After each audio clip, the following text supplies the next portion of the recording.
বলে যায় গুরুচরণ ছাড়া গোবিন্দ পাওয়া যায় না, কি বলে তো? শুনেছ তো? গলায় তুলসীর মালা নাও তবে না ভক্তি পাবে, কি বলে তো? শুনেছ, পড়েছ? কেন? শুনে কি হবে যদি না মানো?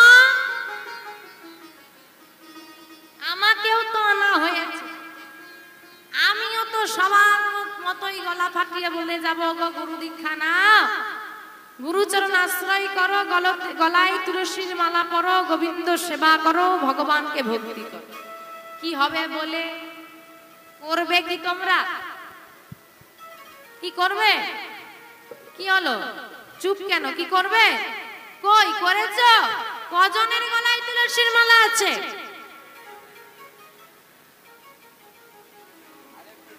আসলে সমস্যাটা কি জানো বাবা?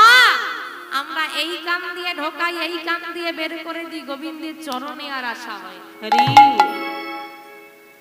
গোরা আসিল জগ জনে, যে জানে না তাকে জানানো যায়, যে বোঝে না তাকে বোঝানো যায়, যে বুঝে না বোঝার ভান করে তাকে আমি তো দূর ভগবান নেমে এলে বোঝাতে পারি। শুধু চিৎকার করি দিদি, কীর্তন শুনে কি পাবে? গোবিন্দকে ডেকে কি পাবে? আরে কলি হত জীব, কি পাবে প্রশ্ন করার আগে প্রশ্ন করো কি পাওনি? কি পাবো ধরে নিয়ে বসে আছো, কি পাওনি ভাবো। কি পাওনি? আজকে যতটুকু পেয়েছো, যা পেয়েছো, একটা বস্তুর নাম বলে দাও যেটা তোমার নিজের। তাহলে এখনো পাওয়ার বাসনা আছে। চাইতে চাইতে জীবনের 50টা বছর কাটিয়ে দিলে এখনো চাওয়ার বাসনা আছে। সারা জীবন যদি চেয়েই যাবে তাকে দেবে কবে? চাইতে চাইতেই জীবনটা শেষ হয়ে গেল, দেবে কবে? সব দিন তো হাতটা এই রকম রেখে দিলে দাও দাও দাও, কবে এই রকম করে বলবে হে গোবিন্দ না? সেদিনটা কবে আসবে? কবে? যেদিন বৃদ্ধ হব, তাই তো? চোখে আর দেখতে পাবো না, পায়ে আর চলতে পারবো না, কানে শুনতে পাবো না, যখন সংসারকে সব দিতে দিতে আমি নিঃস্ব হয়ে যাব, সেই দিন গোবিন্দকে বলবো কৃপা করো, হবে না।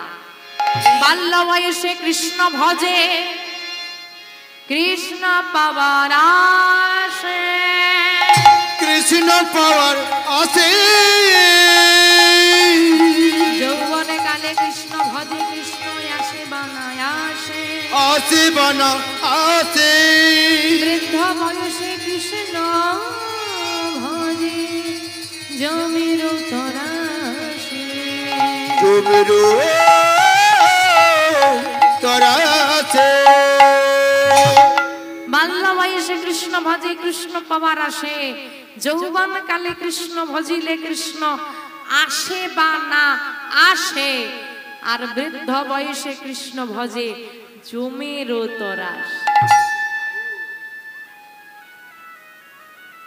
যখন বাবা নিজের কর্তব্য কর্ম সব ভুলে গেলাম, ওই যে বলছে গোরা আসিল জগজনে, আমার গৌর হরি এলো, কলির জীবে দাঁড়ে দাঁড়ে গিয়ে হাতে ধরে পায়ে ধরে অযাচিত ভাবে নামের প্রচার করল। আরে কি ভাবছো? এই যে মাথাটা ভগবান দিয়েছে ভাবার জন্যে। আমি তো কীর্তন হয়, আমি কীর্তন করতে গিয়ে বলি কীর্তন করিয়ে কোনো লাভ, আমি নিজে বলি কীর্তন করিয়ে কোনো লাভ, কারণ মানুষকে এখন শেখালেও মানুষ শিখতে চায়। কীর্তন বিষয়বস্তু হচ্ছে, কীর্তনে কিন্তু উদ্ধার নেই। কলিযুগের সাধনা হচ্ছে নাম সংকীর্তন, যেটাই করতালি দিয়ে সবাই মিলে গাইলাম, এটা হচ্ছে উদ্ধারের পথ। এটা আমার গৌর হরি প্রচার করেছিল। কীর্তনটা মানুষ শ্রবণ করে যাতে ভক্তি পথে এগোতে পারি, তার শক্তি যোগাবার জন্য, সেটাকে জানার জন্য। কিন্তু বাবা আমরা জেনেও তো জানতে চাই না, হ্যাঁ, আমরা নিতে চাই না। এই জন্যই বলি বাবা, যদি নিতে না পারো তাহলে দিয়ে কি? আজ থেকে 538 বছর পূর্বে, শোনা যাচ্ছে? এটা কম হচ্ছে না? আজ থেকে 538 বছর পূর্বে 1407 শকাব্দের 23শে ফাল্গুন 1486 খ্রিস্টাব্দে দোল পূর্ণিমা তিথিতে, আচ্ছা একটু পরে বলি ওই লাইনটা। আসুন, আপনারা 25শে ডিসেম্বর পালন করেন? ভেবে উত্তর দেবেন। পালন করেন? 25শে ডিসেম্বর পালন করেন না? কেক খান না তো? তাহলে না বললেন কেন? এই বললাম, এই জন্য বললাম ভেবে উত্তর দেবে। 25শে ডিসেম্বর কেক খাস? ফিস্ট করিস? কি বলতো ওই দিনটা? 25শে ডিসেম্বরটা কি? যিশু খ্রিস্টের জন্মদিন। বাহ, তা সবাই পালন করো তো? একটু জোরে উত্তর দাও, হ্যাঁ কি না? যিশু খ্রিস্ট কোন ধর্মের ভগবান? তুমি কোন ধর্মের মানুষ? সনাতন ধর্মের। তোমার ধর্মের ভগবানটাকে কলিযুগে দাঁড়িয়ে বলো, তোমার ধর্মের ভগবানকে। কৃষ্ণ। কৃষ্ণ কৃষ্ণ যদি কলিযুগের হয় তাহলে দ্বাপর যুগে কে ছিল? গৌর হরি, তার আবির্ভাব তিথি পালন করো।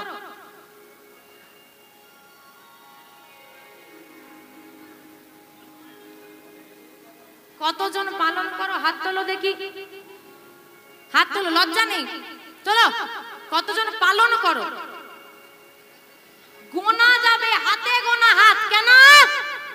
যিশু খ্রিস্টের জন্মদিন তো সবাই পালন করো, খ্রিস্টান ধর্মে চলে গেল।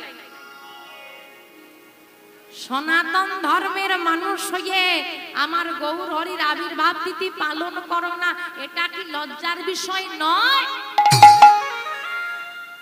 কোন সিনেমাটি এসেছে দেখতে যাব?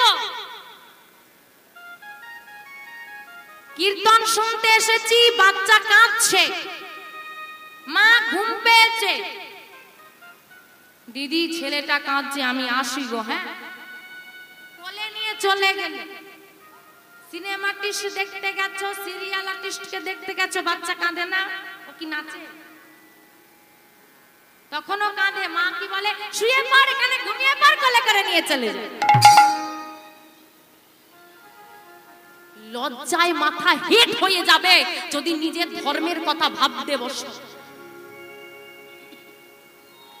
কারা কারা মায়াপুর গেছো? হাত তোলো। বাহ, আপনাদের কাছাকাছি। আমার শব্দগুলো, কথাগুলো পরিষ্কার বুঝবে, তারপর উত্তর দেবে। ভয় করার দরকার নেই, আমি ভেঙে বুঝিয়ে দেব। তীর্থ ভ্রমণে গিয়েছিলে নাকি ঘুরতে গিয়েছিলে? ঘুরতে গিয়েছি। ঘুরতে গেলে হবে না। তীর্থ ভ্রমণে যারা গিয়েছো, যদি লক্ষ্য করে থাকো দেখবে একজন বিদেশিকে দেখিয়ে দাও যার গলায় তুলসীর মালা নেই। দেখাতে পারবে? আমরা বলি এই তো 8-9 বছরের বাচ্চা হয়েছে, এখন কি দীক্ষা দিয়ে তুলসীর মালা পরাবো। ওদের বাচ্চাগুলোকে দেখবে শুয়ে থাকে, তাদের গলায় তুলসীর মালা। আচ্ছা, ওদেরকে দেখে লজ্জা করে না? করে, হ্যাঁ কি না? করবে কি করে? ভাবিনি তো কোনো। যাদের বাবা এমন আমরা মানুষ হয়েছি, যাদের পোশাক পরে অঙ্গ প্রত্যঙ্গ লোককে দেখাতে লজ্জা করে না, তাদের আবার কিসের লজ্জা? কি কথাগুলো খারাপ লাগছে? একটা মিথ্যে বলো দেখি। হরি বল, হরি বল। ওমা, ওরা বিদেশি হয়ে না, নিজের দেশ ত্যাগ করে দিয়েছে আমার গৌর হরিকে ভালোবেসে। আর আমরা এমন কলি হতো জীব যে ভারতবর্ষের মাটিতে, পশ্চিম বাংলার মাটিতে জন্ম নিয়ে আমরা আমার গৌর হরির আবির্ভাব তিথি পালন করি। আমরা গৌর হরির কথা শুনতে চাই না। দিদি কি বলছো, একটু নাচিয়ে দাও। সারা জীবন তো নাচছি সংসার মাঠে, জানলাম কবে ধন্য কলি যুগ ধন্য অবতীর্ণ আমার শ্রী চৈতন্য নিতাই গৌর হরি হরি হরি হরি। কলিযুগটা ধন্য, কারণ এই কলিযুগে আমার শ্রী চৈতন্যের অবতার। এইখানে দেখো কত ছবি লাগানো আছে আমার গৌর হরির চিত্রপট। যদি গৌর হরিকে দর্শন করো না, হৃদয়টা ফেটে যাবে কষ্টে। আস্তে কেন?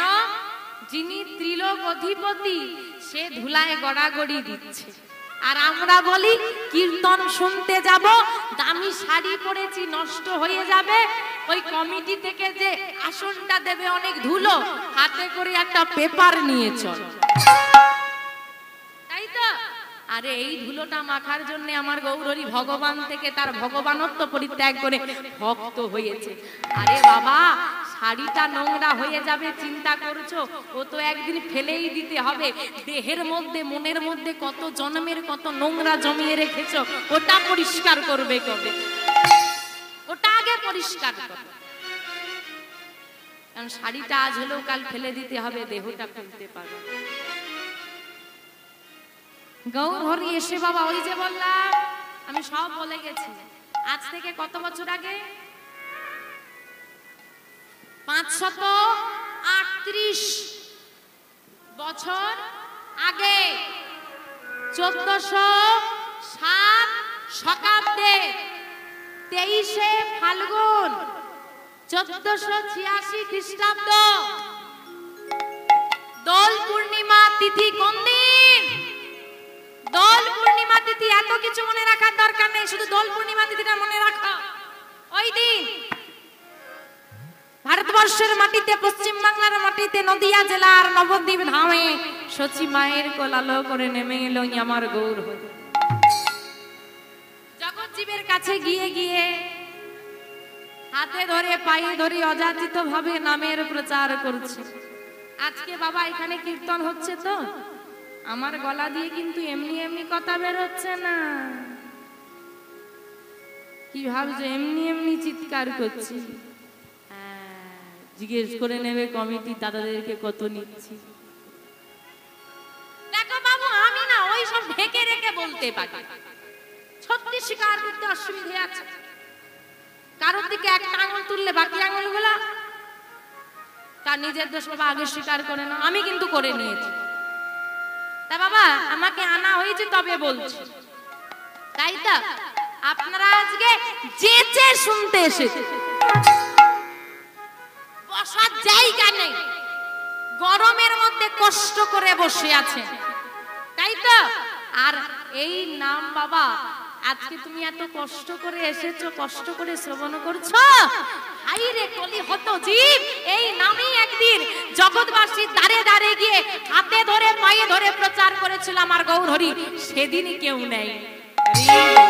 আজ তার কি দশা? যেচে আসছো, আর সেদিন ঘরে ঘরে গিয়েছিল, কেউ নেয়নি, তাড়িয়ে দিয়েছে।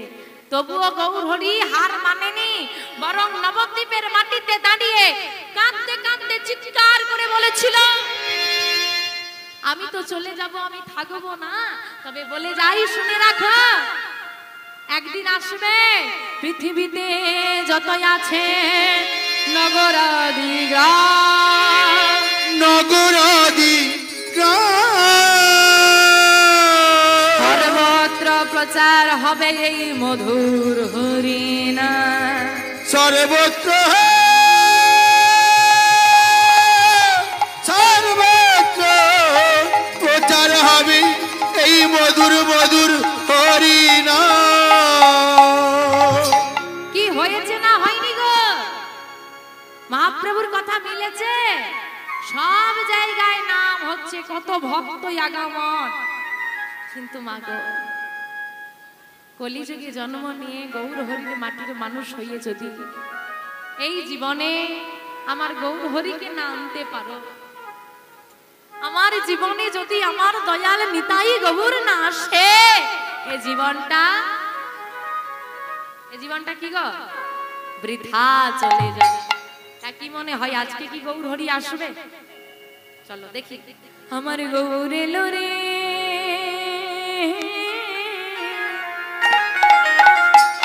কোথায় এসেছে গো? হ্যাঁ, সোনার নদিয়ায়। নদিয়া গেছো তো? ক কেজি সোনা এনেছ? সোনার নদিয়ায় তো সোনা পাওয়া যাবে না। গৌর হরির গায়ের বর্ণটা ছিল কাঁচা সোনার মতো, তাই বলা হতো সোনার গৌর। আর সোনার গৌর এসেছে বলে সোনার নদিয়া, তাই তো? কোন নদিয়া গো? আবার বলে সোনার নদিয়া। আরে এই নদিয়া, ভক্ত যেখানে বানাও এটাকে নদিয়া, যেন গৌর হরি আজকে সব জায়গা ছেড়ে আজকে এই নদিয়াতেই নেমে আসে। কি আসবে তো? আমার গৌর এলো রে,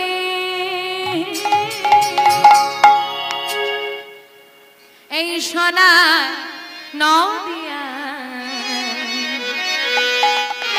উলধ্বনি। একটু কম হলো, একটু জোরে হবে। হরির ধ্বনির নিতাই গৌর হরি হরি শব্দ শোনা যায় আমাদের গৌর এলো রে, গৌর এলো রে।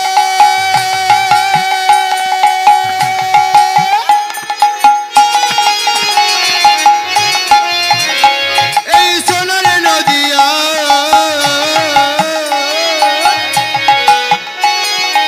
উলুধ্বনি হরিধ্বনি শব্দ শোনা যায় আমাদের গৌর এলো রে, গৌর এলো রে।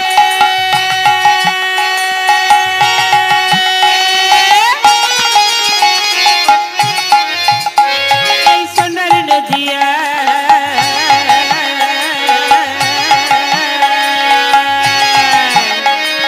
হরিধ্বনি উলুধ্বনি শব্দ শোনা যায় আমাদের গৌর এলো রে, গৌর এলো রে, সঙ্গে নিতাই এলো রে, গৌর এলো, গৌর এলো, গৌর এলো রে, সঙ্গে নিতাই এলো রে, গৌর এলো, গৌর এলো, গৌর এলো রে, সঙ্গে নিতাই এলো রে, আমাদের গৌর এলো রে। সোনার নদিয়া উলুধ্বনি হরিধ্বনি শব্দ শোনা যায় আমাদের গৌর এলো রে, গৌর এলো রে।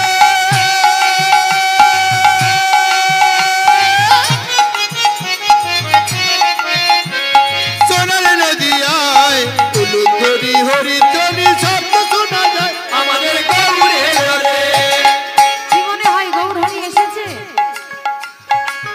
গৌর হরি এসেছে, গৌর হরি এসেছে। দেখতে যাবে, দেখতে যাবে। কারা কারা যাবে হাত তোলো তো। কে কে তোরা গৌর দেখবি আইরে ছোটে কে কে তোরা, কে কে তোরা, কে কে তোরা গৌর দেখবি আরে ছুটে আয়। কে কে তোরা, কে কে তোরা, কে কে তোরা গৌর দেখবি আইরে ছুটে আমাদের গৌর এলো রে, উলুধ্বনি হরিধ্বনি শব্দ শোনা যায় আমাদের গৌর এলো রে, গৌর এলো রে।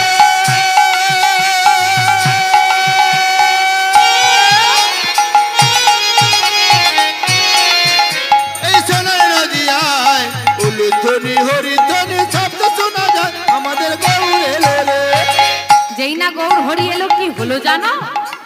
কি হলো?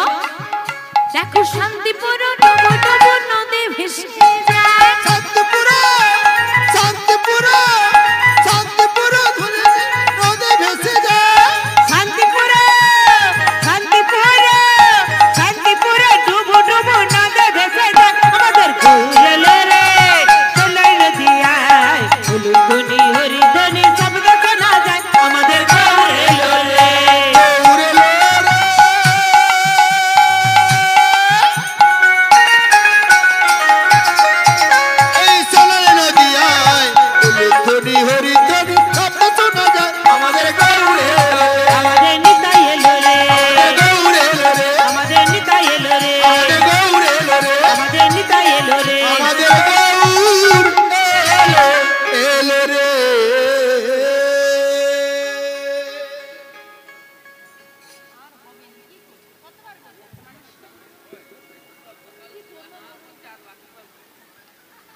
তো বাবা আজকে ভক্ত বিহারী, যার মায়ের নাম মায়াবতী, পিতার নাম দ্বিজ ঘোষ। আপনাদের এখানে চাষবাসটা খুব ভালো হয়, তাই না বাবা? কেন ভালো হয়?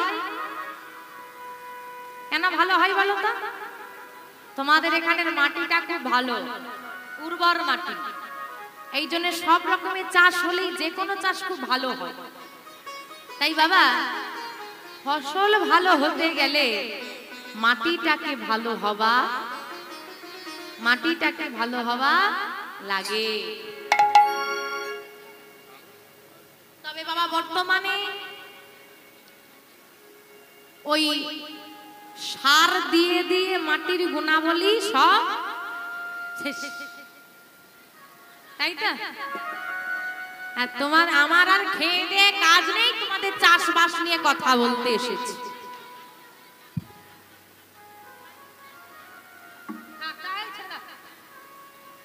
আমা মাটি কোন মাটি বলো তো?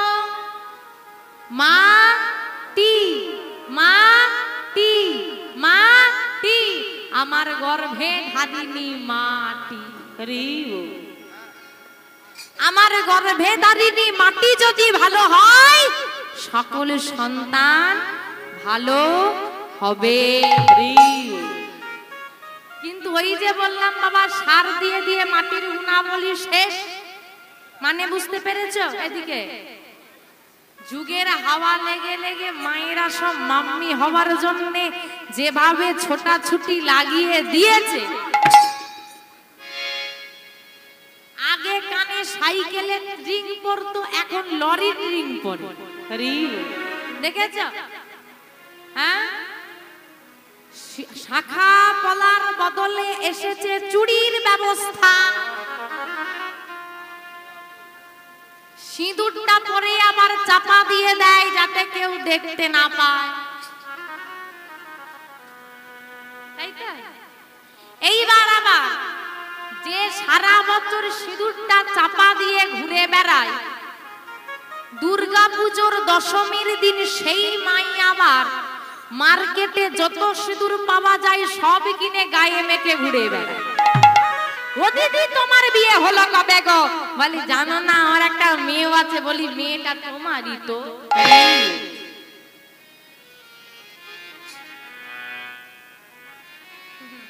মাগো এখন বাবা বলতে নেই, যেই মা 10 মাস 10 দিন গর্ভে ধরে, এই ছোট্ট গর্ভে, আমার মায়ের এই ছোট্ট গর্ভে যার 10 মাস 10 দিন থাকার কষ্ট হলো না, রয়ে গেল, ছেলের 5 তলা বাড়িতে ওই মায়ের আর স্থান হলো, থাকার জায়গা হচ্ছে, তাই না? কিন্তু বলা বাহুল্য এখনকার কিছু কিছু মেয়ে আছে, এদিকে লক্ষ্য করো মায়েরা, ছোট্ট বাচ্চা বিয়ে বাড়ি গেছে, মেকআপ করেছে, ভালো শাড়ি বেশ সুন্দর করে পরে এসেছে। হ্যাঁ, এইবার সুন্দর করে শাড়ি পরে এসেছে, বাচ্চাটা কান্নাকাটি করবে তোমার খিদে পেলে নাকি? তো একটা বোতলে কি করেছে, পাউডার দুধ গুলে বাবাকে দিয়ে দিয়েছে, খাইয়ে দেবে খিদে পেলে। কি করে? হ্যাঁ কিনা জোরে বলো। করে তো? কেন? সাজ নষ্ট হয়ে যাবে। তো মাগো যদি তোমার সাজ নষ্ট হয়ে যায়, শরীরের সৌন্দর্য নষ্ট হয়ে যায়, খাবারটা কিন্তু তুমি তৈরি করনি, গোবিন্দ তার জন্য পাঠিয়েছে। তুমি যদি তার খাবার তাকে না দাও, বুড়ো হয়ে গেলে সেও তোমাকে আর হিসেবটা তো কোথাও গন্ডগোল নেই, আছে? তুমি আমি হিসেবে কাঁচা হতে পারি, উপরে যে বসে আছে সে এতটুকু হিসেবে ভুল করে না। যেমন তুমি শেখাবে তোমাকেও সে ঘুরে ঠিক তেমনই। তুমি বলবে আমার স্বামী বাইরে কাজ করে, আমার ছেলেটাকে শহরের স্কুলে পড়াতে হবে বলে শ্বশুর শাশুড়িকে ফেলে রেখে দিয়ে তুমি শহরে চলে গেলে, দেখলে না? তাহলে বাবা তোমার ছেলেও তো তার ছেলেকে নিয়ে বিদেশে চলে যাবে, তোমাকে ফেলে রেখে দেবে। এখানে তো অন্যায় কিছু, যেমন তুমি দেখাবে তেমনই তো হবে। মা কেমন হয় দেখুন, মায়াবতী বিহারীকে তো গর্ভে ধরেছিল, ওই মা কেমন। ছোট্ট মায়াবতীকে তার মা শেখাচ্ছে, মা শোনো, ঘরে একটা ছোট্ট বিগ্রহ আছে রাধা মাধবের, এই রাধা মাধব তোমার বন্ধু, যে তোমাকে ছেড়ে যাক বা না যা, এই রাধা মাধব তোমার যে বন্ধু না, তোমাকে কোনোদিন ছেড়ে যাবে। তাই এই যে ভগবানের সঙ্গে সম্পর্কটা হয়ে গেল না, বাচ্চা মেয়ে তো মায়াবতী ছোটবেলায় খেলা করতে করতে কেউ যদি ঠেলেও ফেলে দেয়, মা ছুটে এসে বলবে, এই যে বন্ধু চলো তো, ও আমাকে মেরেছে, তুমি একটু বকে দেবে, চলো তো। এই যে বাচ্চাদের মনটা খুব সরল হয়, মা তুমি যা বলবে বিশ্বাস করে নেবে, বড় হয়ে গেলে সেটা তুমি আর পারবে। একটু আস্তে মায়ের দিকে। তো বাবা মায়াবতী খেলা করতে গেছে সকালবেলায়, ঘর ফিরেছে আর ফিরে দেখছে মা শুয়ে আছে। ও মা, মা গো আমার খুব খিদে পেয়েছে, ওঠো ওঠো মা, একটু খেতে দাও না। মায়ের কোনো সাড়া নেই। ও মা ওঠো না। ও বুঝেছি, সকালবেলায় মা আমাকে খেলতে যেতে বারণ করেছিল, আর আমি আমার মায়ের কথা না শুনে খেলতে চলে গিয়েছিলাম না, এই জন্য মা অভিমান করে আমার সঙ্গে কথা বলেছে। বুঝেছি, দাঁড়াও দাঁড়াও দাঁড়াও, আমি বাবাকে বলছি, তুমি দাঁড়াও। কিছুটা দূরে একটা নিস্তেজ দেহ পড়ে আছে। বাবা বাবা একবার কথা বলো না বাবা, বাবা দেখো দেখো, আমার আমার মা, আমি গিয়েছিলাম খেলতে গিয়েছিলাম কথা না শুনে, এই জন্য না ওর মা আমার সঙ্গে কথা বলছে না। বাবা তুমি মাকে বলে দাও না, আমি আর এমন করে কোনোদিন না যাবো না, মায়ের কথা না শুনে। বাবার মুখে কোনো সাড়া নেই। বাবা তুমি আমার প্রতি রাগ করে থাকবে, আমার এতটুকু ভুলের জন্য আমাকে এত বড় শাস্তি দেবে? কি গো ও মা, একবার কথা বলো না মা, একবার মায়ের কাছে, একবার বাবার কাছে গিয়ে কাঁদছে। পাশ থেকে একজন বলছে, মায়াবতী তোর বাবা মা তোকে ছেড়ে চলে গেছে, আর কোনদিন তারা কথা বলবে না।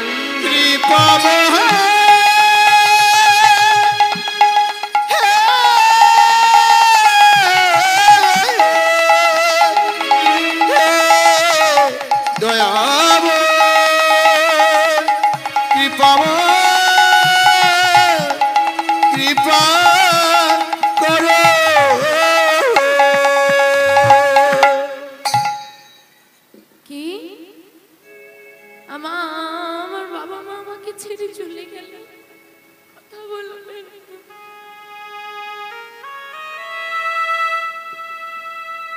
এ জগতে যার বাবা মা নেই না মা, তার পুরো পৃথিবীটাই শূন্য। ও মা, মায়েদেরকে বলি মা মনে পড়ে সেদিনের কথাগুলো, মনে পড়ে যেদিন বাবার সংসারে এসেছিলে, হ্যাঁ মনে পড়ে সেদিনের কথা, যেদিন মা এসে জিজ্ঞেস করতো খুকি কি খাবি, জিজ্ঞেস করতো না? সেই খুকিকেই এখন জনে জনে জিজ্ঞেস করতে হয় কি খাবে। অনুষ্ঠান এলে মেয়েটা যে খাবারটা ভালোবাসে বাড়িতে সেটাই রান্না হবে। এখন লোকের প্রিয় খাবারগুলো তৈরি করতে করতে ওই মেয়েটার প্রিয় খাবারটা কি ছিল সেটা সে ভুলে।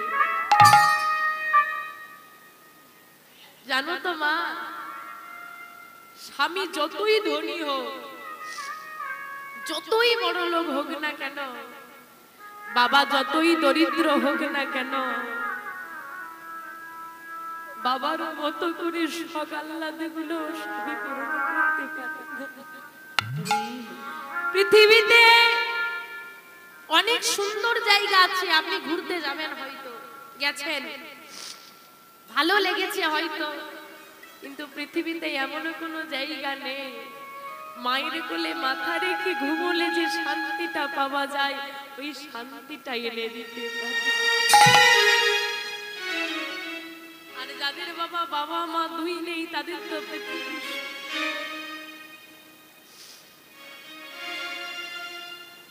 মায়াবতী ছুটে গিয়ে ঘর থেকে ওই রাধা মাধবের বিগ্রহটাকে বের করে এনেছে। হে মাধব, হে মাধব, ও হে মাধব, হে রাধা মাধব।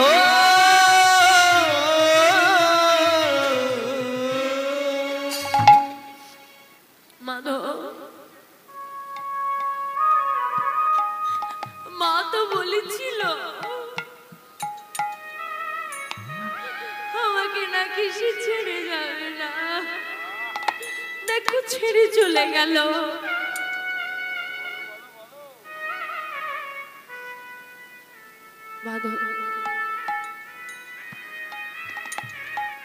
আমার তো বাবা মা ছাড়া কেউ নেই, তারা তো আমাকে ছেড়ে চলে গেল।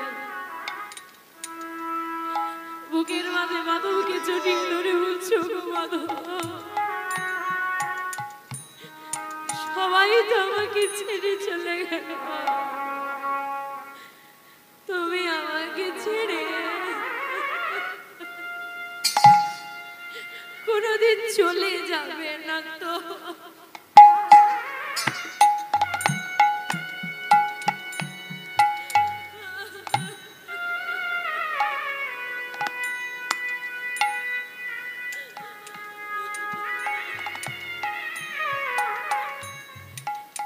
বিশ্বাস করো, যদি একবার ভালোবাসার মতোই আমার গোবিন্দকে ভালোবাসতে পারো না, তুমি তো সংসারকে ভালোবেসেছো, সন্তানকে তো জীবন দিয়ে ভালোবেসেছো, ভালোবাসোনি? ওই সন্তানই একদিন আঙুল তুলে বলবে আমার জন্য কি করেছো। যাদের জন্য জীবনের সব ত্যাগ করে দিলে, তারা আঙুল তুলে বলে কি করেছো। আর এই সংসারে যাকে দুটো নকুন দানা দিয়ে বসিয়ে রেখে দিয়েছো দিনের পর দিন, সে কিন্তু তোমাকে ছেড়ে যায় না, বরং একবার ডাকলেই পাশে এসে দাঁড়ায়।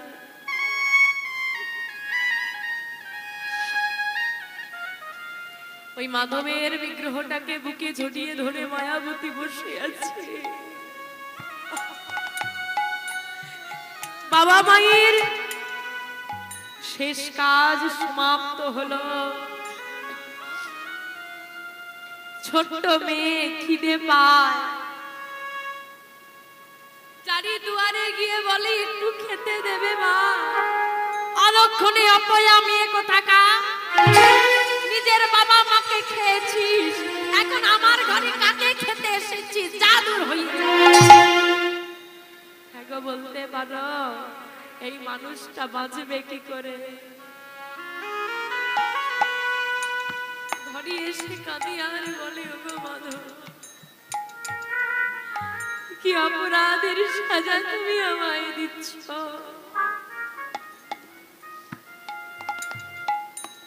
দুটো ভিক্ষা দেবে? ঘুরে ঘুরে ভিক্ষা করে নিয়ে এসে রন্ধন করে মাধবের সেবা দিয়ে নিজে প্রসাদ পায় আর সারাদিন নাম করে। দেখতে দেখতে মায়াবতী একটু বড় হলো, তার বিয়ে হলো দ্বিজ ঘোষের সঙ্গে। আমার দ্বিজ ঘোষ ভক্ত, কিন্তু আর্থিক সচ্ছলতা নেই, সেখানেও একই ঘটনা, কিন্তু সুখ আছে। টাকাটাই জীবনের সুখ নয়। দেখতে দেখতে মায়াবতী মা গর্ভবতী হয়ে গেল। কি গো মা, খুশির খবর তো? কিন্তু বাবা, যারা এ জগতে কালী ভক্ত, শিব ভক্ত, তাদের পার আছে গো। যারা একবার আমার গোবিন্দকে ভালোবেসে ফেলে, তাদের কোনো পার। শেখরা যেমন আগুনে পুড়িয়ে পুড়িয়ে সোনাটাকে খাঁটি করে নেয়, ভগবানও তেমন পরীক্ষার আগুনে পুড়িয়ে পুড়িয়ে ভক্তটাকে খাঁটি করে নেয়। বড় আনন্দ। মা গর্ভবতী হয়েছে, আমাদের সব দুঃখ দূরে চলে যাবে। কিন্তু বাবা, মা গর্ভবতী হওয়ার কিছু মাস পর স্বামী দ্বিজ ঘোষ মারা গেল। এগো, তোমাদের জীবনে দুঃখ আছে, কিন্তু কারো জীবনে হয়তো এমন দুঃখ নেই। বাবা মা মারা গেল, স্বামী মারা গেল, গর্ভে সন্তান। মাধবকে জড়িয়ে ধরে বলে, মাধব, সবাইকে যখন মেরে দিলে আমাকে বাবা চিয়ে রেখেছো কেন? আমি কেমন করে বাবা মায়ের ভালোবাসা পেতে দিলে না, স্বামীর সুখ দিলে না? বলো গোবিন্দ, বলো, তোমার কেমন অভিমান?